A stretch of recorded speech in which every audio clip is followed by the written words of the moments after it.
Hello? I'm Samuel, 42 years old, a civil engineer living in a quiet corner of Michigan where gravel roads are covered with golden leaves every autumn, and the air carries the faint scent of pine from the nearby forest. Our home is a comfortable two-story house with 3 bedrooms and a lush little garden, a generous wedding gift from my wife's family when we got married 15 years ago. It's not a lavish mansion or anything extravagant, but the pristine white-painted walls, polished wooden floors, and cozy kitchen with a dining table, big enough for the whole family, once made me believe this would be our happy haven forever. Yet amidst that warmth, I can feel the invisible voids, the cracks in our family that I don't know how to mend. Until recently, our family consisted of just me, my wife Laura, and our lovely daughter Tracy, who's in 7th grade. But for the past few months, we've had one more person. My mother, Vanessa, who is bravely battling a cruel heart condition. My father passed away 4 years ago from a stroke. I still remember that day when my mother called, her voice trembling over the phone. "Samuel, your father, he's gone." I rushed to the hospital, but I was only in time to see him lying there, cold and still. Since then, my mother lived alone in her old house in the suburbs, about a 30-minute drive from ours. I visited her often, bringing food or sitting with her over coffee, listening to her stories about the old days, when she and my father were young, when they baked batches of cookies in their small kitchen filled with the aroma of butter and sugar. But recently her health has deteriorated. The doctor said she has heart failure, a condition that makes every heartbeat a battle. I couldn't let her live alone anymore. So I brought her to live with us, hoping to care for her and give her peaceful days with family in her final time. I had envisioned a beautiful scene. My mother sitting in an armchair telling Tracy stories about fishing trips with my father, Laura brewing tea, laughing cheerfully, and me coming home after a long day's work to the smell of delicious food wafting from the kitchen. But reality was far different. Laura, my wife, has never been easygoing, but I didn't expect her to react so harshly to my mother moving in. She didn't say it outright or raise her voice, but her eyes, cold and sharp as a blade, told me she didn't want my mother here. "Your mom's messing everything up," she said one evening as I was clearing the dinner table. My mother, sitting in the living room and staring out the window with weary eyes, must have overheard. I turned to Laura, trying to keep my voice calm. "Honey, Mom's not well. It's just temporary. Please bear with it." Laura only smirked, a sarcastic half-smile, then walked away, leaving me standing there feeling helpless. Things got worse in the days that followed. Laura started making snide remarks as if my mother were an uninvited guest. Once, when my mother accidentally spilled some water on the kitchen floor, Laura stood with her arms crossed, sighing sharply. "Great. More for me to clean up. Thanks a lot." I saw my mother lower her head, her trembling hands wiping the spill with a tissue, murmuring apologies. I stepped forward, placing a hand on her shoulder. "It's okay, Mom. I've got it." But the look in her eyes, full of guilt and hurt, felt like a vice gripping my heart. I pulled Laura aside, trying to keep my voice low. "Honey, she didn't mean it. Please don't make her feel bad." Laura just glared at me, her voice icy. "What, you think I'm the maid in this house? I have my own life, Samuel." Then she walked away, leaving me with a sinking feeling, like I'd been doused with cold water. Tracy, my daughter, was the only bright spot in those gloomy days. She's 13, lanky with messy brown hair, but her heart is bigger than anyone else's in the house. Tracy loves her grandmother and often sits with her, listening to stories about my mother's youth, about the afternoons when my father sang old folk songs while she baked. Once I saw Tracy holding a little notebook, jotting down my mother's cookie recipe, her face beaming. "I'll make these for you, Grandma." My mother smiled, stroking Tracy's hair, but I could see the sorrow in her smile. She knows her health is failing, and every moment with Tracy is a precious gift. But even Tracy wasn't spared from the tension in the house. One afternoon, as I came home from work, I heard Laura's raised voice from the living room. "Tracy, don't you see your grandma's making a mess of the house? Go clean up her pile of books."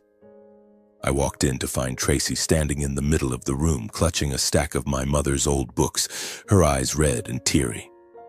My mother sat in her chair, head bowed, silent. "Laura, that's enough," I said, my voice firmer than usual.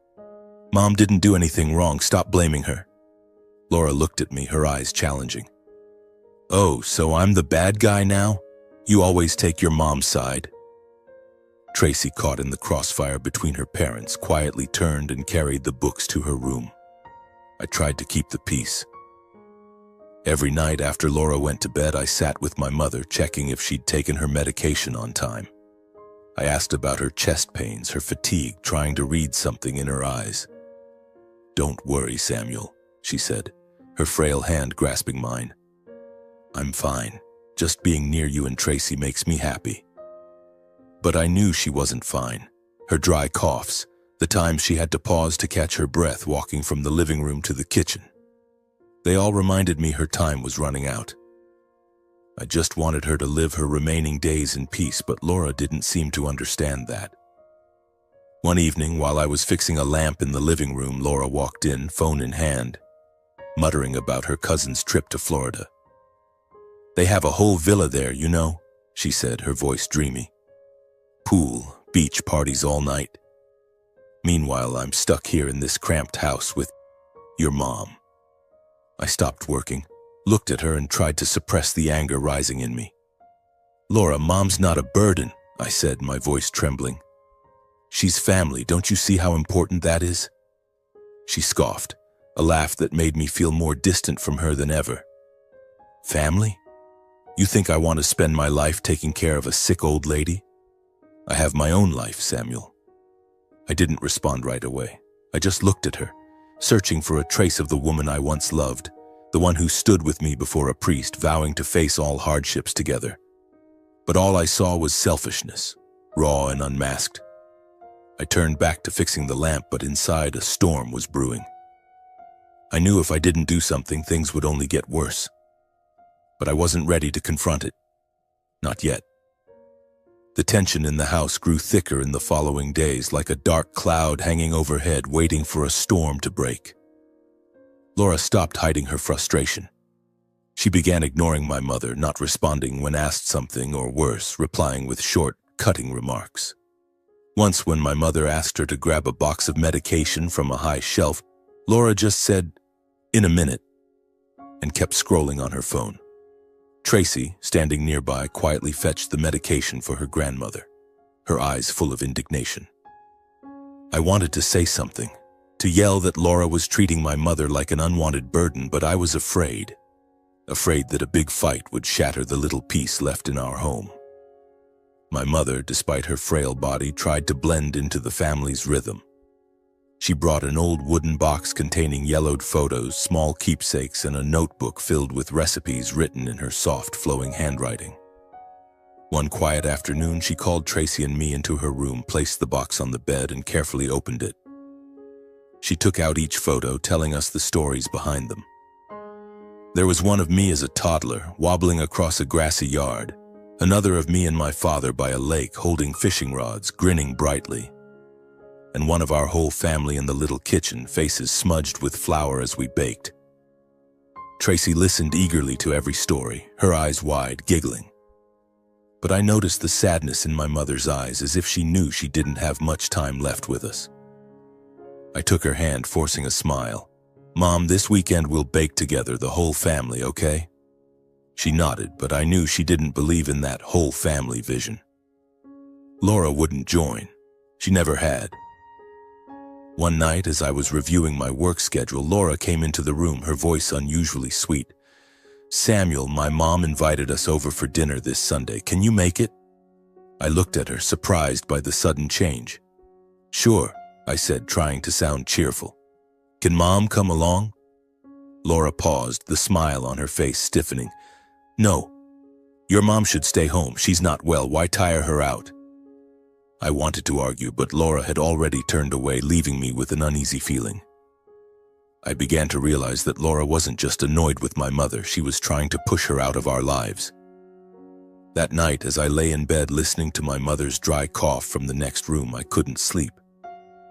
I thought of my father, of the days he and my mother held hands, of how they built a family on love and sacrifice. I thought of Laura, of the years we were happy, and wondered what had changed her. Or had she always been this way and I was only now seeing it? I thought of Tracy, of the look in her eyes when she defended her grandmother, and I knew I had to do something. But I didn't know where to start. The storm in my heart was still simmering, waiting for a spark to ignite, and I had a feeling that spark would come sooner than I thought. A week later, work called me to a construction site in Ohio, over 300 miles from home. It was a major project, a commercial complex that my company had been bidding on for a year. I didn't want to go, not because of the job, but because of my mother. Her chest pains had become more frequent lately, sometimes forcing her to sit down, clutching her chest, gasping for breath. But I had no choice. If I refused this business trip, I could lose a chance for a promotion. And with our current financial situation, my mother's medical bills, Tracy's school fees, and the daily expenses Laura kept demanding, I couldn't take the risk. The night before I left, I sat down at the dining table with Laura, trying to talk calmly. Our two-story house, with its white walls and warm yellow lamplight, should have felt safe. But that evening, it only felt stifling. Tracy had gone to bed, and my mother was resting in the living room where the old armchair had become her main refuge. I looked at Laura, searching for some reassurance in her eyes, but she was engrossed in her phone, her fingers scrolling quickly through pictures of beaches and villas from her cousins in Florida. "Laura," I began, my voice gentle but cautious, "I'll be gone for 5 days. Please take good care of Mom while I'm away, okay? Her medications are on the kitchen shelf, and I've posted the schedule for when she needs to take them.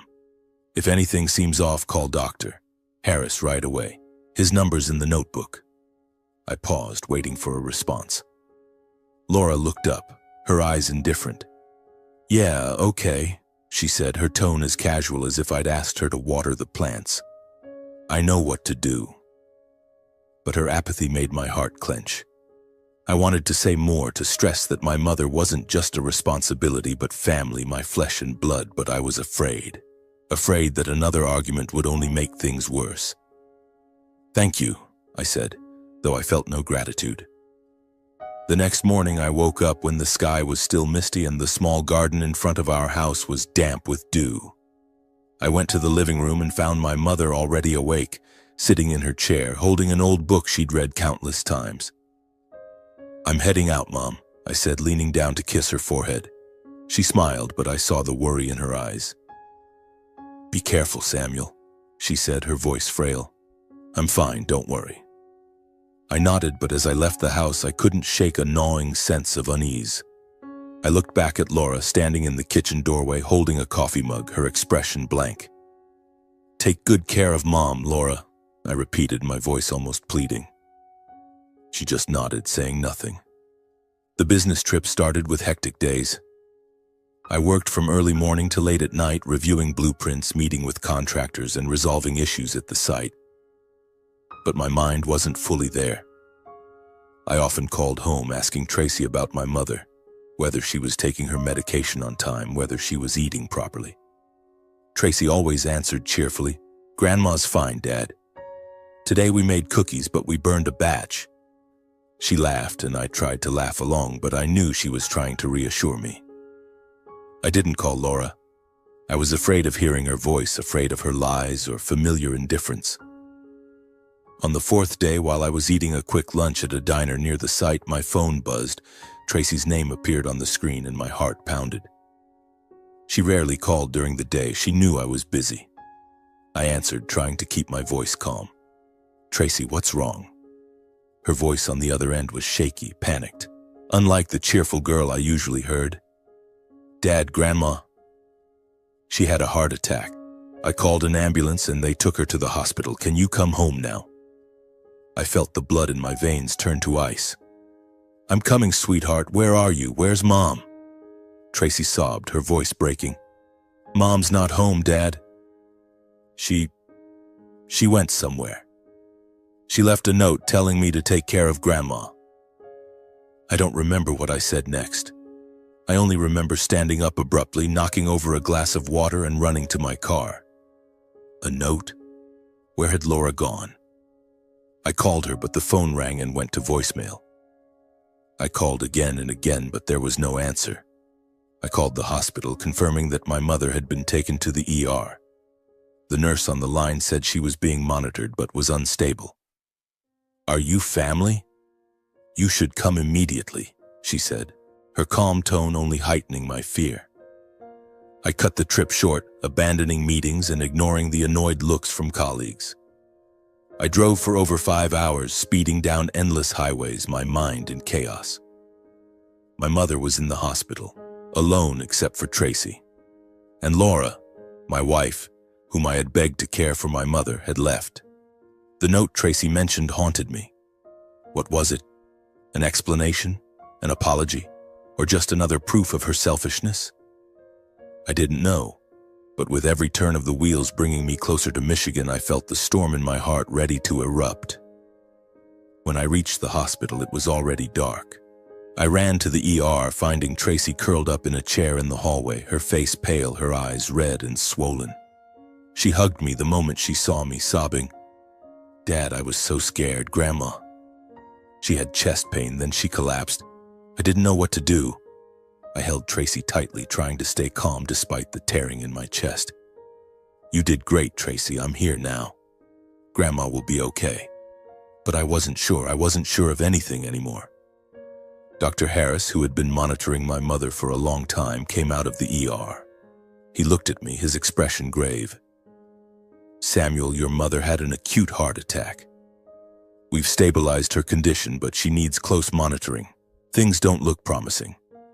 I nodded, feeling like a boulder was crushing my chest. "Can I see her?" I asked. He nodded and led me inside.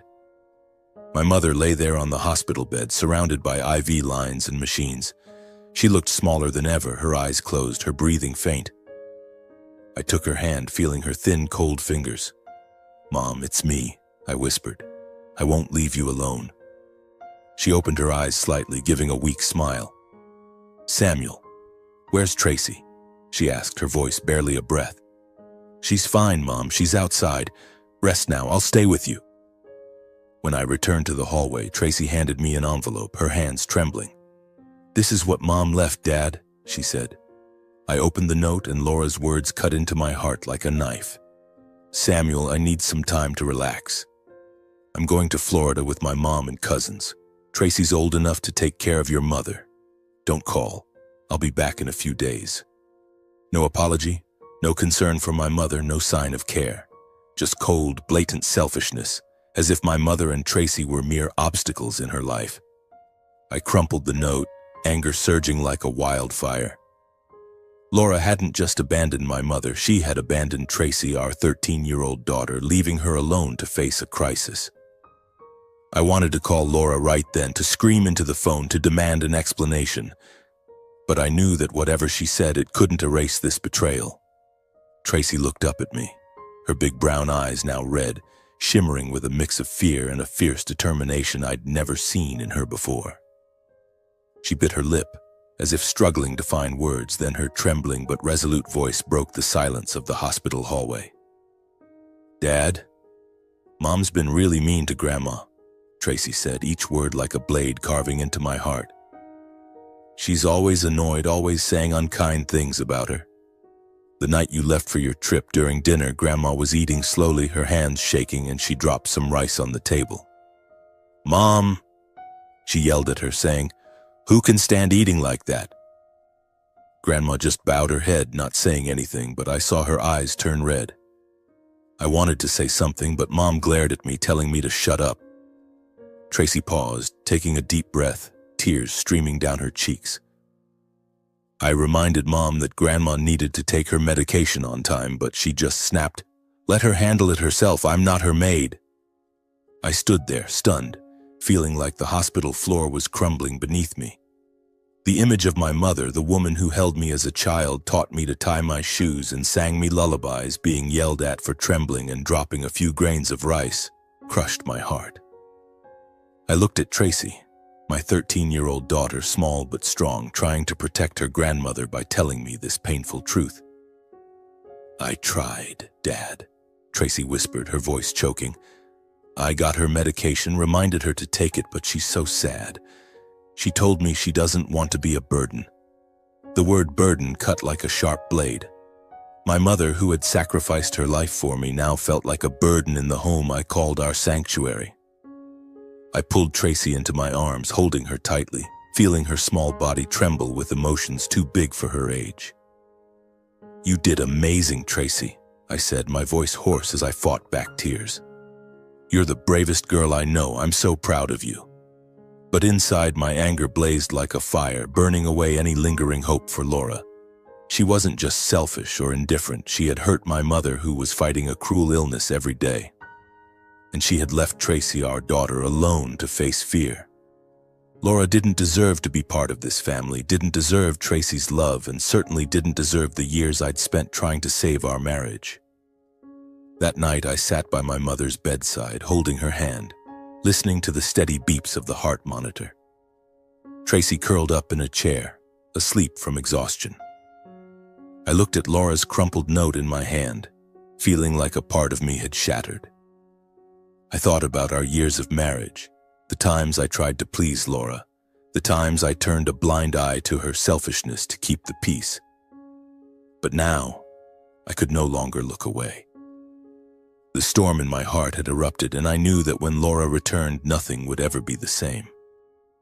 The hours that followed in the hospital passed like a slow nightmare.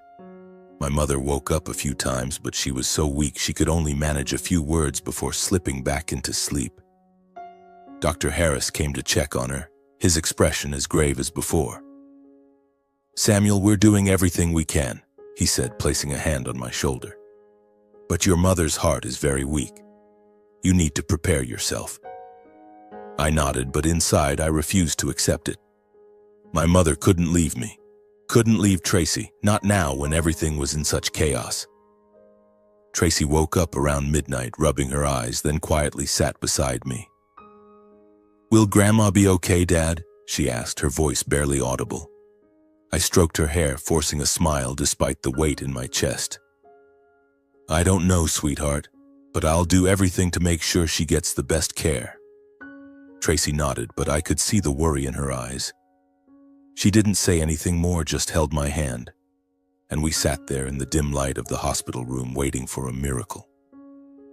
The next morning, I decided to call Laura. I needed an explanation, even though I knew it wouldn't change anything. I stepped into the hallway, avoiding the curious glances of the nurses, and opened FaceTime. The phone rang for a long time before Laura answered. Her face appeared on the screen, lounging by a pool, the bright Florida sun glinting off her blonde hair. She wore a vibrant floral dress, holding a cocktail, and the smile on her face felt like a slap. "Samuel, why are you calling so urgently?" she said, her tone light but laced with disdain. "I'm busy relaxing here." "Relaxing?" I repeated, my voice trembling with anger. "Laura, my mother's in the hospital, nearly died from a heart attack. Tracy had to call an ambulance alone, terrified, and you're off on vacation? What's that note you left? You left our daughter to take care of my mother by herself?" Laura raised an eyebrow, showing no remorse. "Oh, don't blow it out of proportion, Samuel. Tracy's old enough to handle things. And your mother, she's always exaggerating her condition. She's just a burden, don't you see? I needed time for myself, and I deserve it." She took a sip of her cocktail as if we were discussing the weather. I felt the blood rush to my head. "A burden? Laura, my mother's fighting to stay alive. You yelled at her for dropping rice. You ignored her when she needed her medication, and you took money from our joint account for this lavish trip, didn't you?" I was almost shouting, but tried to keep my voice down to avoid disturbing those around me. Laura smirked, her eyes cold and sharp. "Oh, you found out about the money?" "Yes, I took it. It's our money, Samuel, and I have a right to use it. As for your mother, if she weren't there, our lives would be so much easier. What are you going to do about it? Divorce me? You don't have the guts." She tilted her head, her smug smile making me want to smash the phone. I took a deep breath, trying to keep myself from breaking down. Laura, you're wrong. I don't just have the guts, I'm going to do it. You don't deserve to be my wife, and you don't deserve to be Tracy's mother. When you get back, we'll talk to a lawyer. I ended the FaceTime call before she could respond, my heart pounding, but not from fear, from a strange sense of liberation. I had finally said what I'd been holding back for too long. This marriage had been dead for years, and I could no longer pretend otherwise. When I returned to the hospital room, my mother was awake, her eyes a bit brighter. Tracy was sitting beside her, holding her hand, telling a story about a stray cat she'd seen at school. My mother smiled, though it was weak. I sat down beside her, relieved to see her alert. "Samuel," she called, her voice hoarse. "Come here, I need to tell you something." I pulled my chair closer, taking her hand. She looked at me, her eyes full of love but also determination. "Son, I know I don't have much time left," she said, and I tried to interrupt, but she raised a hand to stop me. "Listen to me. I bought a life insurance policy years ago when your father was still alive. If I pass, you'll receive about $1 million. The policy is in my suitcase with my clothes. I want you and Tracy to have a stable future, to not worry about money." I was stunned, unable to believe what I'd just heard. "Mom, why didn't you tell me sooner?" I asked, my voice choking. She smiled, her hand gently squeezing mine. "I didn't want you to think I was planning for my death. I just wanted you to know I've always thought of you and Tracy. Whatever happens, you two will be okay." Tracy, sitting nearby, had tears in her eyes. "Grandma, don't say that," she said, her voice trembling. "You have to get better. You have to make cookies with me again." My mother stroked Tracy's hair, her eyes gentle but full of sorrow. "I'll try, my love. But if I can't, you have to promise me you'll take care of your dad, okay?" Tracy nodded, tears streaming down her cheeks. The days that followed were spent entirely by my mother's side. I adjusted her pillows, read chapters from her favorite old novel, and brought her the dishes she used to make with my father. Though even a simple bowl of soup, I tried to make it the way she did. Tracy was there too, carrying her little notebook with Grandma's cookie recipes, sometimes telling silly stories to make her laugh. Those moments, however brief, were the only medicine that helped me push through the anger and pain caused by Laura. One afternoon, when Tracy stepped out to buy water, my mother pulled me close. "Samuel," she said, her voice weak but firm, "you have to be strong, not for me, but for Tracy. She needs you, and you. You have to live for yourself, not for Laura." I nodded, tears streaming down my face. "I know, Mom, I'll do it." She smiled, and for the first time in days, I saw peace in her eyes. But that peace didn't last. That night, my mother's condition suddenly worsened. The machines started beeping erratically, and nurses rushed into the room. I stood there, holding Tracy's hand, watching them try to save her. But deep down, I knew my mother was ready to go. When Dr. Harris came out, his eyes said it all. "Samuel, I'm so sorry," he said. "We did everything we could." My mother passed away peacefully with Tracy and me by her side. I held Tracy as she sobbed in my arms while I silently looked at my mother, feeling a part of my heart leave with her. I arranged a simple but dignified funeral for her in a small Michigan church where she and my father used to attend every Sunday. Neighbors and old friends of my mother came, bringing flowers and condolences. But not a single member of Laura's family showed up. I wasn't surprised, but their absence only solidified my resolve. When I returned home after the funeral, the comfortable house with its white walls and small garden felt empty, as if its soul had left with my mother. I sat in her old armchair where she used to sit and look out at the garden, holding the worn wooden box she brought when she moved in. The box, weathered with scratches that told the story of time, was something she always kept close, like a small treasure chest holding her entire life. I opened the lid, and the smell of old wood and faded paper hit me, carrying memories of the days when my mother still smiled brightly beside my father. Inside were family photos, me as a child holding my parents' hands at a picnic, Tracy as a newborn in my mother's arms, and simple keepsakes, a silver bracelet she used to wear, an old badge of my father's. I flipped through the pages of the recipe notebook she and Tracy loved, smelling the aged paper, and felt as though she was still here somehow in the trembling handwriting of her words. Then I stood up and went to my mother's room where her old suitcase still sat neatly under the bed. I pulled it out, opened the latch, and immediately a wave of memories flooded over me as her familiar scent, a faint lavender perfume mixed with the gentle smell of her, wafted from the carefully folded clothes. I lifted a soft green sweater, the kind she wore on cool afternoons, pressed it to my face, and breathed deeply, as if I could hold on to her a little longer through that scent. These clothes, her simple cotton dresses, the shawl she draped over her shoulders while reading, were the last pieces of her in this house. I ran my fingers over the fabric, feeling as if I were touching the days when she was still here, still smiling at me and Tracy. Then at the bottom of the suitcase I found it, a pale yellow envelope carefully placed beneath a floral embroidered handkerchief she loved. In her shaky handwriting it read, "For Samuel." My heart pounded as I opened it, and inside was the life insurance policy she had mentioned in the hospital before she passed. The dry pages listed the terms, but what choked me up was a small handwritten note tucked inside. "Samuel, I'm leaving this for you and Tracy. Use it to live a life where you don't have to fear or depend on anyone. I believe in you. Love, my little boy."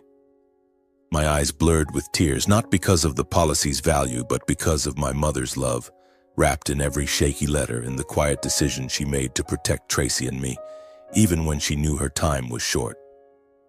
I sat there on the floor of her room, one hand clutching the sweater, the other gripping the envelope, tears streaming down my face. My mother had always thought of me, of Tracy, even when she was at her weakest, when she was treated like a burden in this very house. Her scent from the sweater was a reminder that, though she was gone, her love remained, forever. I knew Laura would soon return from her trip, and I knew that when she walked through that door I wouldn't just confront her, I would confront my and Tracy's future. My mother had left me not just a fortune, but a lesson. Family is about those who love and sacrifice for each other, not those who demand and abandon. I wouldn't let Laura keep hurting Tracy, and I wouldn't let my mother's memory be disrespected any further. I began preparing for the confrontation with Laura. I contacted a lawyer, David Coleman, an old friend of my father's, to start the divorce proceedings. As I shared my story, Mr. Coleman listened, his voice calm but resolute. "Samuel, you have enough evidence to prove Laura's irresponsibility.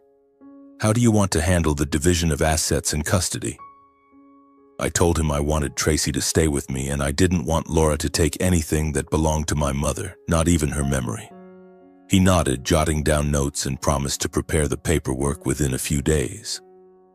Laura returned on a Wednesday afternoon while Tracy and I were quietly eating a simple meal at the dining table, just soup and bread. But I tried to make the soup the way my mother used to, with a touch of parsley and cream. The sound of the door unlocking echoed, and Laura walked in, pulling a suitcase behind her. She wore a vibrant floral dress, sunglasses perched on her head, and a smug smile that made my heart clench. "Hey everyone," she said, her tone carefree as if she'd only been out shopping for a few hours. "Florida was amazing, you wouldn't believe it." I set my spoon down, looking straight at her. Tracy sat beside me, her hands gripping the edge of the table, her eyes cold, far from the timid girl I once knew. "Laura," I said, my voice calm but firm. "Sit down. We need to talk." Laura raised an eyebrow, tossed her suitcase aside, and sat across from me, legs crossed, her gaze defiant. "Oh, don't be so dramatic, Samuel. Is your mom okay? Or is she making a big deal out of things as usual?" She smirked, and I felt the blood rush to my head. Tracy squeezed my hand under the table as if reminding me to stay calm. "My mother passed away," I said, my voice steady but icy. "She died 3 days ago after a heart attack that you left Tracy to deal with alone." You went to Florida, leaving our daughter and my mother behind with a note asking a 13-year-old to care for a critically ill woman.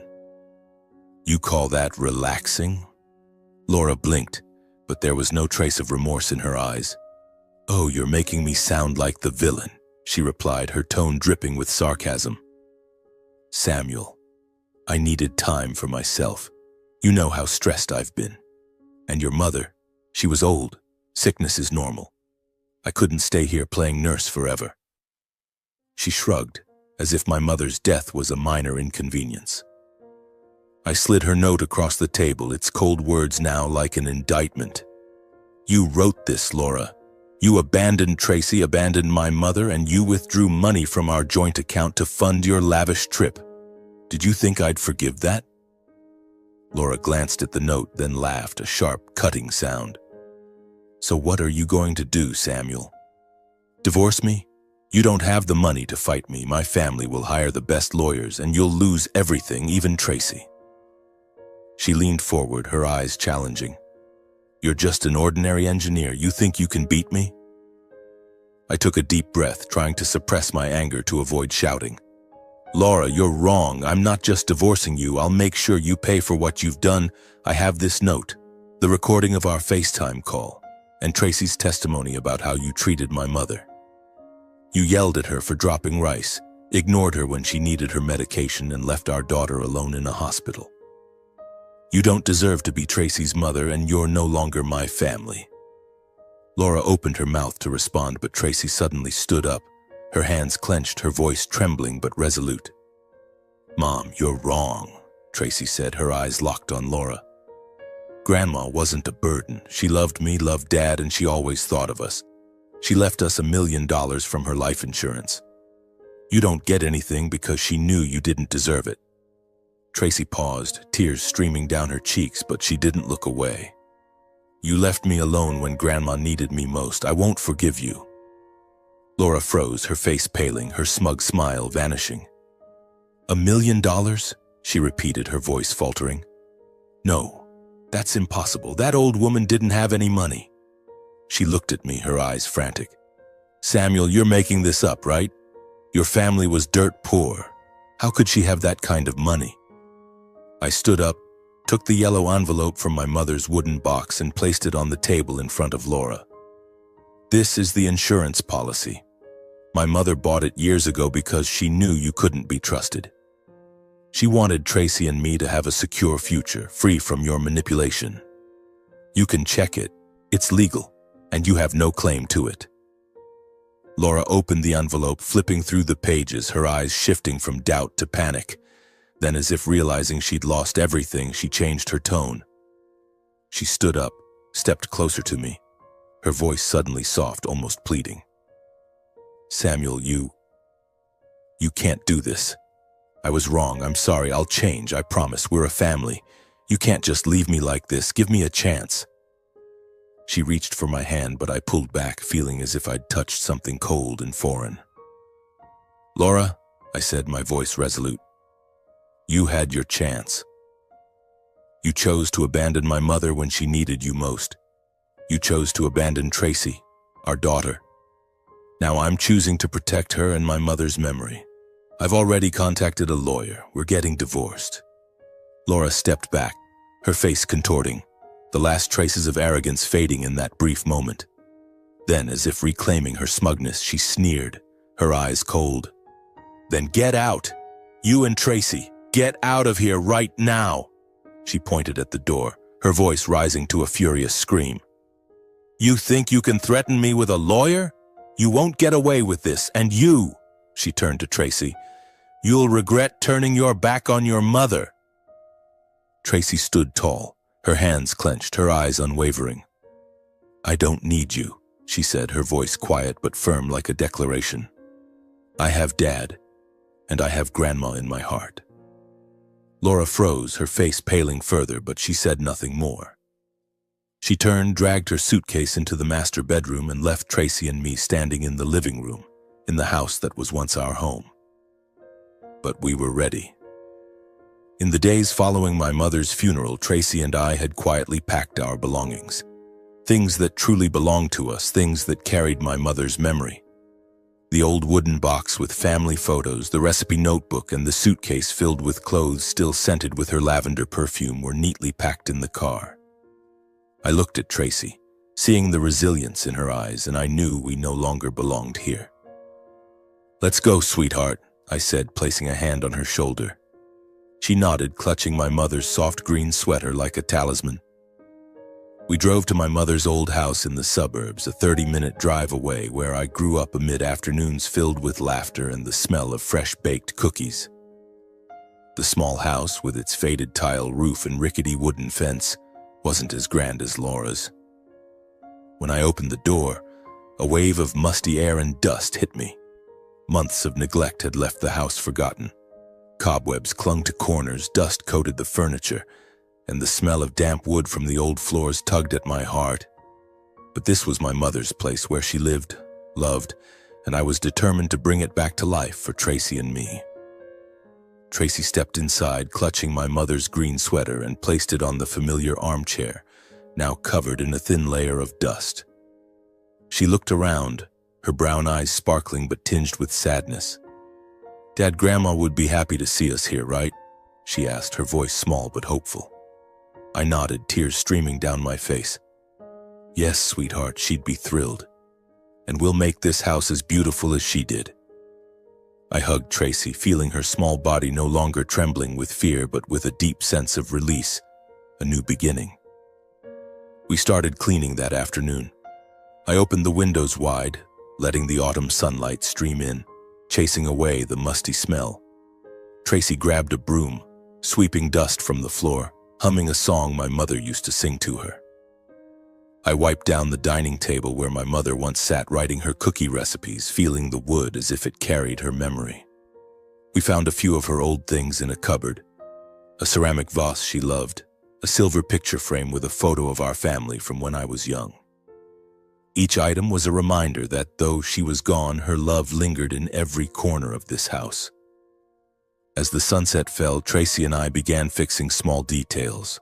I replaced a burnt-out light bulb, repaired a creaky door while Tracy carefully cleaned the window frames, revealing clear panes that looked out onto a garden now overgrown with weeds. "Dad, we'll plant flowers again, right?"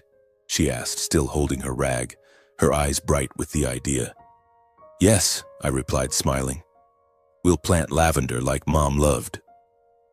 Tracy nodded, her smile like sunlight breaking through the darkness in my heart. That night, after cleaning, Tracy and I sat in my mother's armchair, opening the recipe notebook. We read her shaky handwriting, laughing as we recalled the batches of burnt cookies Tracy made with her. I draped my mother's green sweater over Tracy's shoulders, and the faint lavender scent, though faded, felt like it was embracing us once more. Laura could keep the grand house her parents gave us, but she couldn't take what my mother left us. Not just the insurance money, but the love, sacrifice, and lesson about the true meaning of family.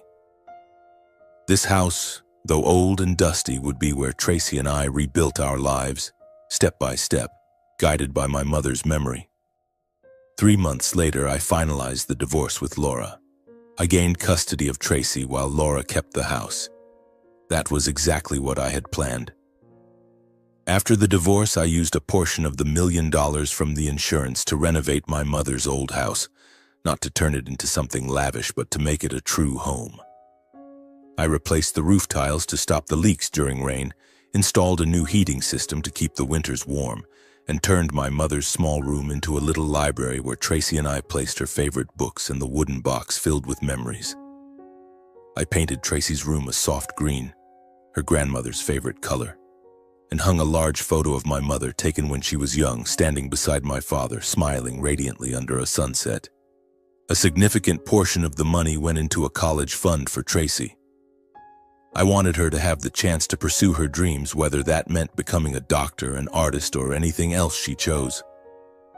"I'll study hard, Dad," Tracy said one evening as we sat down to dinner in the now clean and cozy kitchen. "I want to make Grandma proud." I stroked her hair, smiling. "You've already made her proud, Tracy, and I'm proud of you too." I also set aside a portion of the money to donate to an organization supporting elderly people with heart conditions, a way to honor my mother's legacy. I contacted the organization telling them about her, a strong woman who sacrificed her life for her family and even in her final days thought of her son and granddaughter's future. They were touched, and I felt a sense of relief knowing that my mother's legacy lived on not just in Tracy and me, but in those helped through her. Our life, Tracy's and mine, wasn't perfect, but it was filled with love and meaning. We baked cookies together using my mother's recipes, though our first batches still burned, just like the ones Tracy made with her grandmother. We laughed, wiping flour off each other's faces, and felt my mother's presence somewhere in the buttery, sugary scent wafting through the kitchen. Tracy returned to school wearing her grandmother's soft green sweater on chilly days, as if it were a talisman. She told me about her new friends, the math test she aced, and her dream of becoming a writer to tell stories about her grandmother. I also found the strength to live for myself. I continued my engineering work, but now with a clearer purpose, building not just structures but a future for Tracy. I started keeping a journal, writing down memories of my mother, my father, and the days Tracy and I overcame our pain together. Some nights I sat in my mother's armchair reading her recipe notebook, feeling as though she was still talking to me, reminding me that family is about those who love each other unconditionally. Laura never reached out again.